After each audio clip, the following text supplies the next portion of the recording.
Tapestry is not just an academic setting where people are taking Regents exams to get ready to go to college. It's also a community. It's first and foremost a community where we are presenting a rigorous academic program, but it is embedded within a lot of care and attention to kids. Expeditionary learning is a national model of instruction that is really a way to integrate curriculum. We use that experts in fieldworks and expedition to create like a culture of academics that answers the question. So why does it matter? So what do you do with this information? So how can you serve your community now that you know this? So we teach that so what is the important thing. A structure that's particularly important for our community and that is the foundation really of all that we do is called crew. We have crew in the morning, and those crew students, I always tell them, like, I'm like your mother. You're gonna love me and you're gonna hate me, but I'm gonna take really good care of you. They meet every day, so they really are able to step outside of just you're doing English or you're doing social or you're doing math and talk about who you are and where you're going. And things as simple as how was your weekend and how are you, or gee, I heard your grandmother was sick, things that are about people's lives. But then also about where do you want to go to college and what are you hoping to do with yourself. The kids are the best part of Tapestry because they're diverse. There's not just one type of kid here. There's every kind, every color, and they come together. There's no cliques here, there's no bullying here.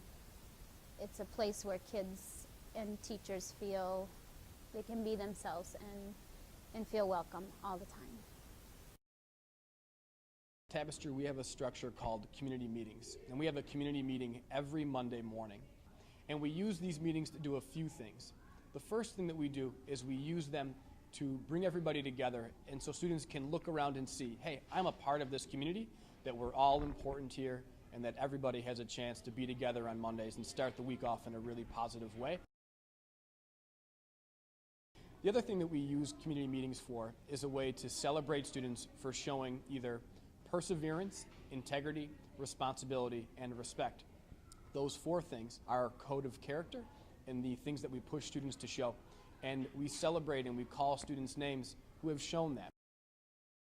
I tell them, I'm not trying to make you into an artist, right? But I'm trying to show you that your persistence will get you through this fear that you have. Like, you know, I don't know how to paint. I'm a horrible painter. I'm a this, and that.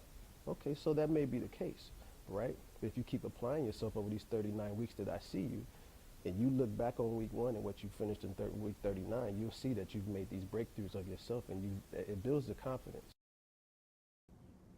So in December of 2012, Tapestry had the opportunity to acquire 7.5 acres of land on Great Arrow Avenue, adjacent to our school facility currently.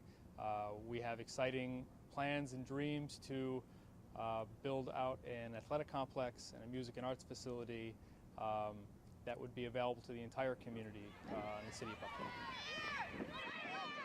With the acquisition of property and adding athletic fields to the Tapestry and on the grounds, it opens up huge opportunities, not only for our school's athletic program, but the community around us. The challenges of being a charter school, frankly, come down to resources. That it's sometimes puzzling to me because we are producing a better outcome than is typical in big cities around the country, and certainly better than Buffalo is able to produce. We serve a population that very much mirrors the population of the city of Buffalo. So we have a large number of students who have special education needs. We have a large number of students who are free and reduced lunch, who have struggled with the issues of poverty, et cetera. We have a very a broad base of kids in our school, but we are producing great outcomes.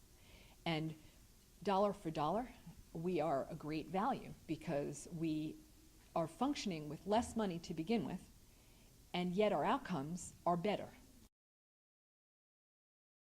And so when you look at the way that we're able to pull together both culture and character and community and mix that with a contextualized, strong and rigorous academic curriculum, our school really is a special place, a different place, and a more important place.